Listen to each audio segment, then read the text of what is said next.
What's up, YouTube? Kenny Russell here, and it's my latest adventure. It's the WLToys QR Series Ladybird V939 quadcopter. It's controlled with a 2.4 gigahertz 4-channel radio. It only has triple axis gyro, according to the box. It says there. So I guess this is older technology, as most things nowadays are 6-axis stabilization. So this is an older model, but I had picked it up because when I was doing some research on the V911s and some of the other models, I read that you can bind this with the FlySky FST6 or the Turner G9X radio. And since I already have that, and I fly my V911s with it, and I love flying those with that transmitter, I thought I'd pick this up and see if I can get it set up and working properly. So I am going to fly that with that radio here in a few minutes. But right now, let's check out and see what comes inside the box. Okay, so inside the box you have the ladybird. Looks more like a ladybug, but yeah, that's cool. It is micro-sized. As you can see, it's pretty small. It has 4 LED lights, 2 in the front, 2 in the back. I believe it's blue and green are the colors, so it's cool for orientation and some night flying. It's not great, but it is good if you're flying, above you. You can see the lights real well. So let's see what else. You get a USB cable that plugs into a 2-port battery charger. Plugs in right there, and then you're able to plug that off a USB adapter or your computer, laptop, whatever. It comes with a spare set of blades. What I thought was awesome is it came with 2 batteries. They're 1-cell lipos, 300 milliamp. Takes maybe 40 minutes or so to charge a battery, and it's cool because that charger charges both at the same time, so you can charge them up and keep yourself going. I haven't been able to find any spare batteries really, but I guess because it's older and they're not really around too much, but 2's good for now. I'm happy with that. So and then you get the stock transmitter, which is the typical looking WLToys toy / hobby grade looking radio. The left button on top is your rates. This button here, when you press that I believe randomly flips the quad in a direction. This is a mode 2, so your throttle is on the left, your yaw as well. It has digital trims for both. You have your directional forward, back, left, and right, and trims for that as well. It has a LCD display, which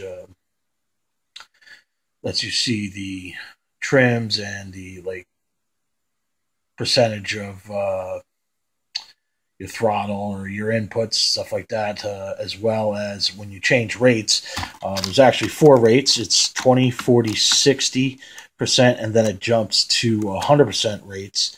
That puts you into full flip mode, so you wouldn't need to push the button at that point. When you get into 100% rates, this screen will be red, and whatever direction you give input will flip the quadcopter in that direction. And to avoid constantly flipping, you would have to just go ahead and click that and change off the rate again. Yaw rate is proportional with the stock transmitter.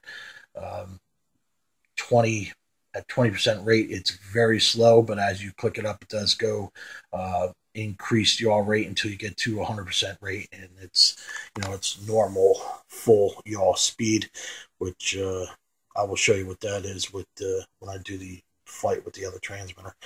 Let's see. Other than that, it says it's supposed to be about 8 minutes of flight. I don't believe that's right. I have yet to be able to get 8 minutes. I've got about 6 minutes of flying, and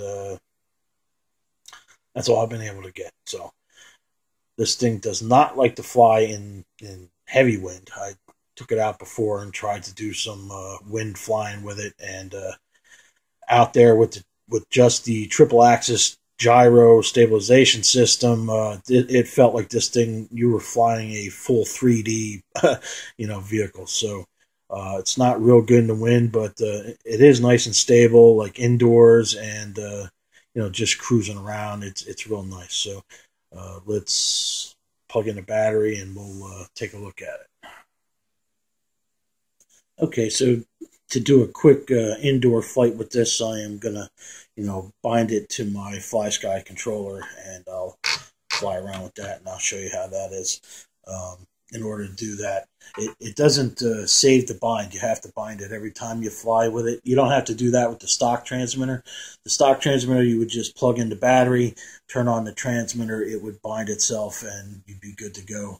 With this, you have to actually go through the bind process every time you want to fly it. But since the transmitter has like 20 model memory in it, I have a model already set up for it, and it flies it the same every time I rebind it. So what you need to do is go ahead and put it on a level surface, and then you're gonna plug in the battery, and once you see the lights come on, you want to grab your radio, press the bind key, and turn it on, and the light on the quadcopter will blink slowly, and then you can let go of the bind button, turn off the radio, turn it back on, and it should now be bound, and it is. So I'm going to put the quadcopter, the battery tray on the quadcopter, and then we'll give it a little buzz around the room here and check out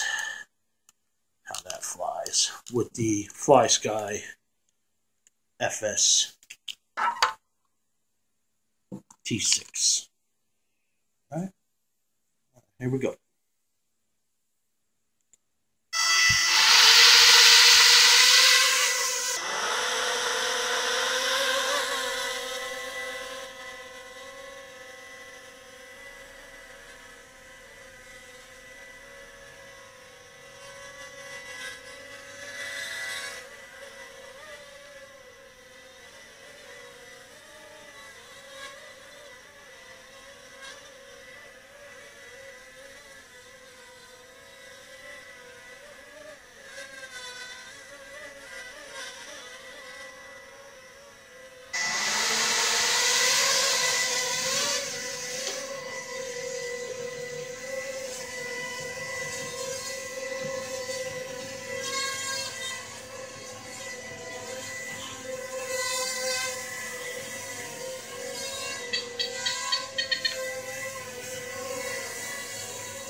So it's pretty stable, but like I said, it's only got 3-axis stabilization, so you have to work at it a little bit to keep it going, but that's pretty much hands-off hover right there. I'm just messing around with, there is some forward trim on it that I need to kind of mess with. There we go.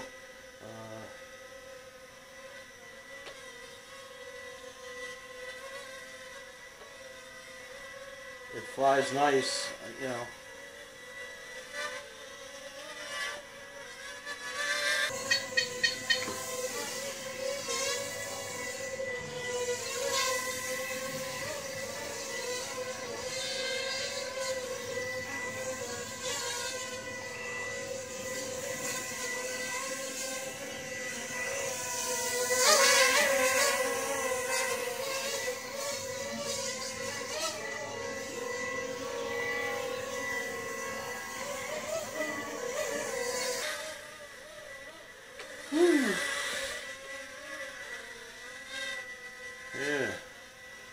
Yeah, it can get flying real quick, especially with this transmitter. I have, you know, the endpoint set to like 120, so that when I flip this into high rates, I'm able to, you know, do flips. Because with a hobby grade transmitter, it's not like pushing a button and getting this thing to do its flips. You have to almost do them manually. So I put it into high rates and then give it a quick throw in the direction I want it to go and mess with throttle, and it will, you know, go ahead and flip.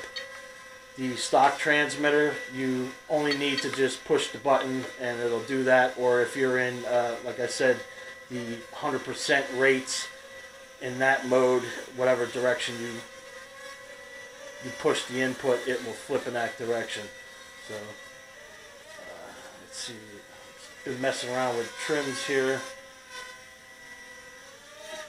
There's the yaw rate. Pirouettes in place pretty well. It's not real fast, but it's decent. Like I said, it's pretty good for flying indoors. It's great outside in low wind, but because of the, you know, lack of only having triple axis stabilization, this thing with such high endpoints set on the controller, you're basically flying 3D out there in any real heavy wind. But this thing is nice and stable. You know, I'm flying it around. Like I said, it's nice inside.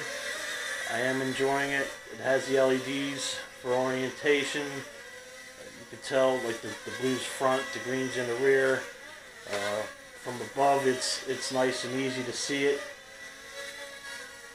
And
woo! Right now I'm only in low rates, which is set to 60% rates, and this is still very nimble, and I mean, you can really get it cruising around. You don't have to be in 100% rates. I only put it in 100% rates when I want to flip, but I definitely do not have any, or excuse me, enough room in here right now to flip. I need some more height to get elevation, and because this likes to do big looping flips. It's not real tight, especially with this controller. But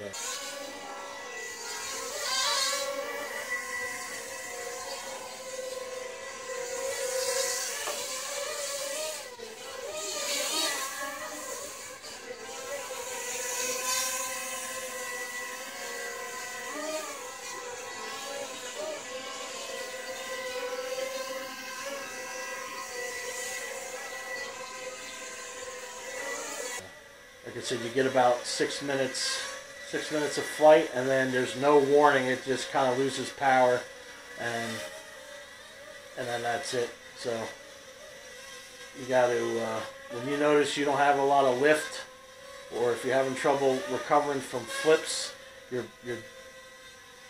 due to be losing a lot of power, and you should bring it in and land it, you know, let it cool down. But there we go, right there. That's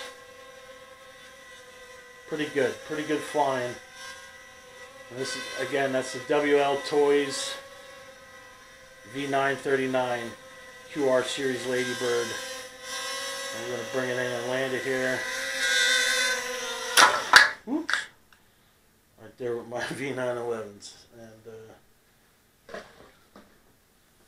so I hope you enjoyed the video, and the next time I get some nice weather when it's low wind, I'll take her outside and I'll do some flips and I'll show you how that goes. All right? So thanks for watching, and keep on flying.